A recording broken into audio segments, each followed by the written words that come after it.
All right, folks, we're live, living color here on the Sports Talk Nation here on YouTube. I'm your host, Michael Cohen. On the Open Mic program, it is week number 5 in the National Football League, and that means it is time for our NFL picks for this week. We got 7 big games that I want to talk about, so let's go right ahead and pick them. Now, the first game we're going to do isn't exactly a game that's going to attract a lot of people because it's the 0-4 Chargers against the 0-4 Giants. That's right, 2 teams that absolutely stink.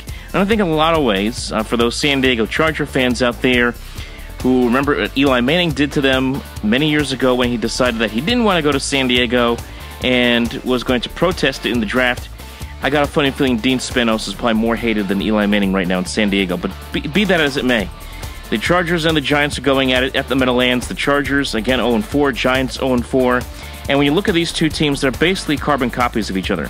Both of them are right now near the bottom of the total defense in the league. Chargers are ranked 23rd, Giants ranked 25th. Both teams can still throw the football, obviously with 2 good veteran quarterbacks in Eli Manning on the Giants and Phillip Rivers on the Chargers, but neither team can run the football worth a damn. So you're looking at a game between 2 terrible teams, and the question is, which team is going to blink first? Now, I'm kind of favoring the Giants here over the Chargers because just the simple fact that the Giants are indeed home for this football game, and that isn't saying a lot. I mean, the Giants right now have a terrible offensive line. In fact, there was even a tryout on Friday to find someone who could play the offensive line for this Giant team. They got a lot of problems there, but at least they've been playing a little bit better football offensively over the last couple of weeks. Eli Manning has been playing well, in spite of the fact that this team can't seem to get a win right now. He has completed nearly 70% of his passes, and the receiving core is starting to get some chemistry going, especially Sterling Shepard. Odell Beckham Jr. came on nicely last week, although he did leave the game with the injury to his ankle. So there's been signs with the Giants that show us that they can find a way to break free and finally get a win. Can't say the same for the Los Angeles Chargers, who, even though they made it interesting against the Eagles last week, really, for all intents and purposes, were getting blown out in that football game. Not to mention they were playing in front of a crowd that was pro-Philadelphia in their own so-called building out in Los Angeles. So I have concerns about the Chargers traveling all the way to the East Coast. I don't think they're very good. I think they're worse than the Giants are right now. So I will take the Giants to find a way to get a nice win for themselves for the first time in quite a long time. Take a little heat off of themselves. I'll take the Giants 31-13 at the Meadowlands. Keeping the New York theme going, let's go over to Cleveland. No, not Yankees and Indians, although that is, of course, going on right now this weekend in Major League Baseball, but the Jets and the Browns. That's right, the Jets and the Browns. Cleveland looking for its first win of the season. They, too, are 0-4, going up against a Jets team that has surprised millions of people with the start they've had this year at 2 wins and 2 losses. Now, here's the thing with the Jets. Never, ever, ever trust the Jets. Ever trust the Jets. Especially in a situation like this. Last year, when these 2 teams met, Cleveland had a great chance to win that football game, and they ended up blowing it late as the Jets came away with the win. Now, ironically, the quarterback for Cleveland that time was one Josh McCown. Josh McCown's now over in New York with the Jets. The Jets have also come off of those 2 big wins at home, now going on the road. Could they feel a little overconfident? I think that's the big question that I have here going into this game. Will they feel a little overconfident going into this game? That's going to be a big question for them. Cleveland is not that good, and the Jets should find a way to win this football game, especially if they can run the football with Bilal Powell and Elijah McGuire the way they did against the Jaguars last week. But I just have a funny feeling that the Browns, who are 0-4 this year, 1-19 in the Hugh Jackson era, are due for something good. Not to mention, we're finally going to get a look at Myles Garrett, who's going to make his debut at defensive end for the Cleveland Browns. Don't be surprised if he has some impact in this football game against a somewhat average Jet offensive line. I'm going to go with the upset. I'm going to take the Cleveland Browns to defeat the New York Jets 24-21. Moving right along to the Motor City, and the Detroit Lions hosting the Carolina Panthers this weekend. Really a fascinating matchup because what has gotten into the Carolina Panthers? After playing pretty mediocre football through the first 3 weeks, the Panthers came out strong last week in New England. Cam Newton throwing for 316, 3 touchdowns against the Patriots. Calvin Benjamin went off for 104 yards receiving. Devin Funchess had 2 touchdowns. What in the world is going on with the Panthers? Okay, I get it. New England's defense is not that good. They're ranked 32nd in the league in total defense, and really, for all intents and purposes, should have lost last night to Tampa Bay. Tampa Bay shot themselves in the foot thanks in big part to Nick Folk. But the Panthers at 3-1, and they have put themselves in a nice position here in this division in the NFC South, competing there along with Tampa Bay and Atlanta for the top of that division.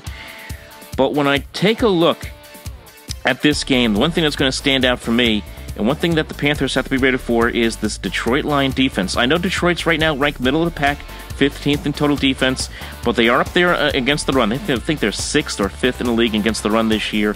And they also are forcing a lot of takeaways this year as this Lions defense. They have forced 7 interceptions so far this year and have recovered 4 fumbles. So they are so far this year plus 10 in turnovers. That is a tremendous number to have. Be plus 10 in turnovers through the first quarter point of the season. Glover Quinn, Darius Slay both have 2 picks each. So those guys have gotten the job done for Detroit. And look, Cam Newton, for as good as he played last week, has had his issues of being inconsistent. And so far this year has 5 interceptions. He's only completed 65% of his passes. This could be a dangerous spot for Cam Newton and for the Carolina Panthers this week.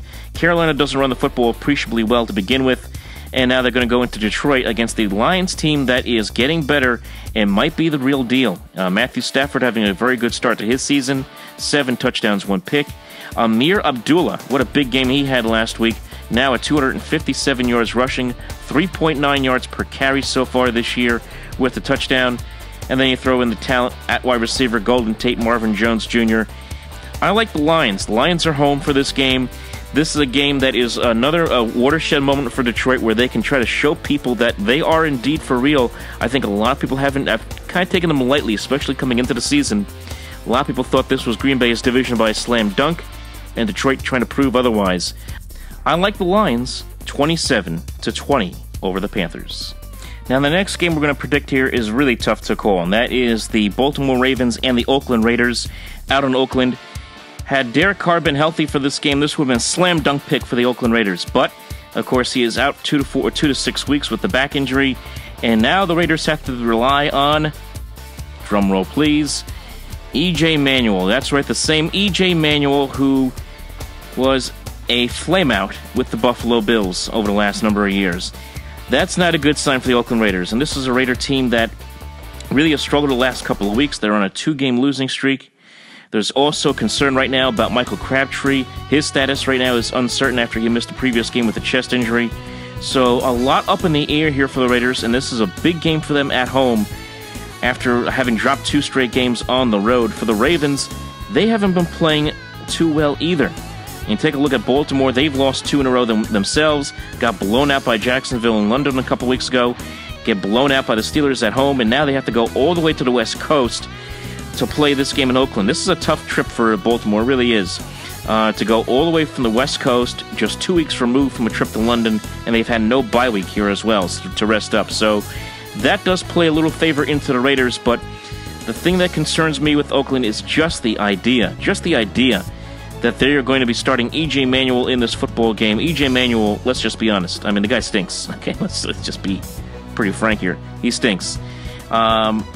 You're talking about a guy who, yeah, if he manages the offense well, if the Raiders can run the football well in this game, yeah, they can make some things happen here and find a way to get a win. I just have a hard time, very hard time, believing in E.J. Manuel under center. Marshawn Lynch has had a tough time running the football in the last couple of weeks. I guess the curse, or the Marshawn Lynch dance, is starting to affect the Raiders a little bit. This game is a total toss-up, as I said. Both of these teams near the bottom in total offense in the NFL. Both of these teams near the bottom in total defense in the NFL. You can flip a coin as far as I'm concerned. I'll take the Ravens because I have a little more faith in Joe Flacco in the clutch late in the game than I do E.J. Manuel. And I'll say the Ravens get the job done 20-16 on the road in Oakland. Next up, one of the more intriguing matchups we have here, and that's the Seattle Seahawks going into Los Angeles to take on the LA Rams. I know, the Rams have handled the Seahawks well over the years. Last year, these two teams split the season series with LA winning in LA, Seattle winning at home. And everyone is in love with the Los Angeles Rams right now, especially with the way they started the season. 3-1 record.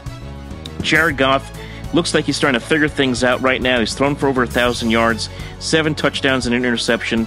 It certainly seems that Sean McVay, who only 31 years old, is Sean McVay, the head coach of the LA Rams, certainly having a positive impact on Jared Goff, certainly having a positive impact on this offense, as running back Todd Gurley has also got himself moving again. And now they take on maybe their stiffest competition that they have faced thus far. Yes, I know they played the Cowboys last week in Dallas, but Dallas is a very weird team right now, and they're a team that's had its ups, its downs. They've had a lot of concerns with their offense, which has not been playing as well as it did last year. So, while that was a big statement for the LA Rams last week, this would be a bigger statement to do this against the Seattle Seahawks, who, oh, by the way, quietly still have a pretty good defense, folks. They are ranked 14th in the NFL. I know they're not tops in the league as they used to be, but 14th in the NFL in total defense, 318 yards allowed per game. The one thing that would concern you about Seattle is that they've had their issues trying to stop the run, something that is very much a positive in the favor of the LA Rams. But I look at Seattle coming into this game. This is a chance for them to really prove to everybody that, hey, we're still the top dog in this division. We all know what Russell Wilson can do on the run. We all know he can make big plays on the run, and he's also become a very good pocket passer. The key for Seattle in this game is going to be pressuring Jared Goff, forcing him to make throws he's not comfortable making, getting some hits on him, and forcing some turnovers. Seattle hasn't forced a lot of turnovers yet this year. We'll see if that changes this week. I think their defense, the Seattle defense, is due for a solid performance. I really do. You started to see a little bit of that in the second half of that game against the Colts. Maybe we'll start to see a little more of that here in this game against the Rams. Nothing against the Rams. They're a young team. They're on their way, but I could see them having a bit of a slip backwards after having won 2 straight games and scoring 1 million points. That will not be as easy this time around against Seattle. So I'll take the Seahawks to win on the road and prove something to a lot of people. Seattle gets a job done, 19-13 over the LA Rams.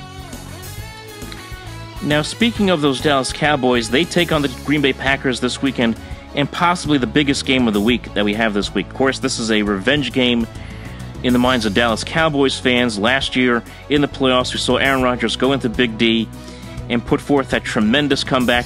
We all remember the big throw he had towards the end of the game with just seconds remaining on that toe-dragging catch by Jared Cook that set up the 51-yard field goal as the Packers came away with the 34-31 win in Dallas to get themselves to the NFC Championship game.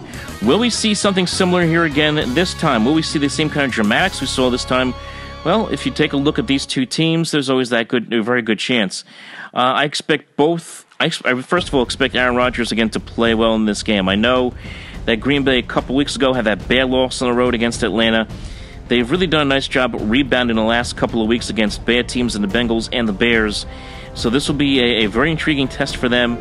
This offense, of course, still incredibly potent. I mentioned Rodgers. He's having another fantastic season. Ty Montgomery, I'd like to see him, if you're a Packers fan, pick this up a little bit more. Only 3.3 yards per carry.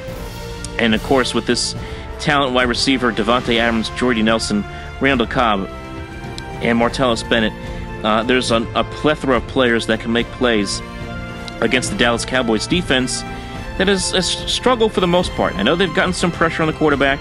DeMarcus Lawrence has had a great year, 7.5 sacks, but they aren't forcing turnovers. Only 2 interceptions they've forced so far this year. And we saw just as recently as last week with the Rams running roughshod all over the Cowboys last week. It's been a weird season for the Cowboys so far. Losing to the Rams the way they did last week, losing to the Broncos on the road in a blowout fashion a couple weeks ago, struggle with the Cardinals in between those 2 losses. It's been a weird year for the Cowboys, and a lot of that has to do with this offense. Dak Prescott has come back down to earth here a little bit. He has thrown 3 picks this year. Remember, he only threw 4 all last year. And Ezekiel Elliott has had a tough time getting going this year. So, can the Cowboys, in a rival game against the Green Bay Packers, put something together, have some nice sustained drives against this Green Bay offense, and keep Aaron Rodgers on the sideline? That's going to be the key here in this game. If they're unable to do that against this Packer defense, they're going to be torn to shreds. They could easily be torn to shreds in this game. I think Dallas, considering the moment, considering they are home and the importance of this game, because you take a look at what's coming up for Dallas after this. You have a winnable game at San Francisco after a bye week, which is coming up on the 22nd. So they have a bye week coming up after this game, and then they play San Francisco. They want to go into that bye week feeling pretty good about themselves. So I think for Dallas, I have to give them a slight edge at home. It'll be a fun game, lots of scoring.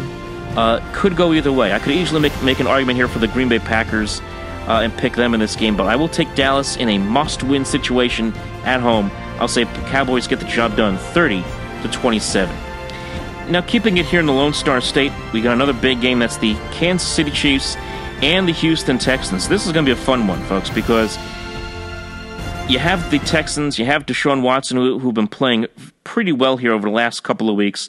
Watson has really come on strong. Doesn't look like a rookie when he's out there. He's thrown for 811 yards, completing about 65% of his passes, has shown leadership skills running this offense, has done a nice job managing the game, coming off of a huge effort last week against the Tennessee Titans, where the Texans scored 57 points, and Watson threw 4 touchdowns in the effort. I guess he probably thought he was playing a game back at Clemson. That's how good he was against Tennessee last week. And then 2 weeks ago, had that good effort against the New England Patriots in a 36-33 loss. So, I mean, the Texans could easily be 3-1 right now coming into this game against the Kansas City Chiefs. And the Chiefs have to be very wary of what Deshaun Watson can do. He can run the football with his legs. He can make plays with has a big arm. He can make plays down the field. And they have to be ready for that. They haven't faced that kind of quarterback yet. They faced Tom Brady, Carson Wentz, Phillip Rivers, and Kirk Cousins. All good quarterbacks. And in the case of Tom Brady, an old-timer. But none of those guys have the mobility of a Deshaun Watson. So this is going to be another kind of dimension that the Chiefs are going to face here this week. I see a lot of people picking the Texans for the upset. I can certainly understand why, for a lot of those reasons that I mentioned. Of course, Watson, the idea that Kansas City playing this well can't continue to play this well for very much longer. You would imagine they're going to get a loss at some point. But I do like the Chiefs on the road, and the reason I like the Chiefs on the road is because they don't make mistakes. They play smart football, especially in the offensive side of the ball.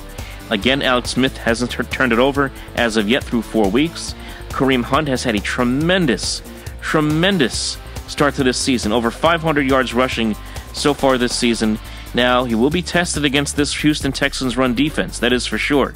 That's going to be a great matchup to watch on Sunday night. But I will stick with the Chiefs because they can make plays. I mean, they just have something about them this year that they can make plays in crunch time. We saw them do that against New England a few weeks ago to open the season. We saw them do that a couple of times last week against Washington. They just have a knack for the dramatic so far this year. So I will stick with the Chiefs until someone beats them. The Texans could very well be that team that does. But I will stick with Kansas City in a tremendous Sunday night game. 26-23. Chiefs get the job done. So those are my picks for this week, folks, here on Week 5 of the NFL season. Now, keep in mind, on Sunday, I will have Robert Villarreal join me here on the Sports Talk Nation. We're going to talk some baseball. We got big games going on all across Major League Baseball. You got the Yankees and the Indians playing in the division series. You have the Cubs and the Nationals, Dodgers and the Diamondbacks, and the Astros and the Red Sox. All those series are underway right now. And as I see here, Houston took care of Boston earlier today, so they have that 2-0 lead in that series. And the Yankees, last they checked, were trailing the Cleveland Indians in Game 2 of their series. So a lot of fun baseball. We'll talk about that on Sunday. Remember, folks, follow us online at the Sports Talk Nation right here on YouTube. Like and subscribe to this video, and then subscribe to the channel. And also follow us on Facebook, facebook.com/OpenMicProgram, or Twitter @OpenMicNJ. For all of us here on the Sports Talk Nation, I'm Michael Cohen. Talk to you next time, folks.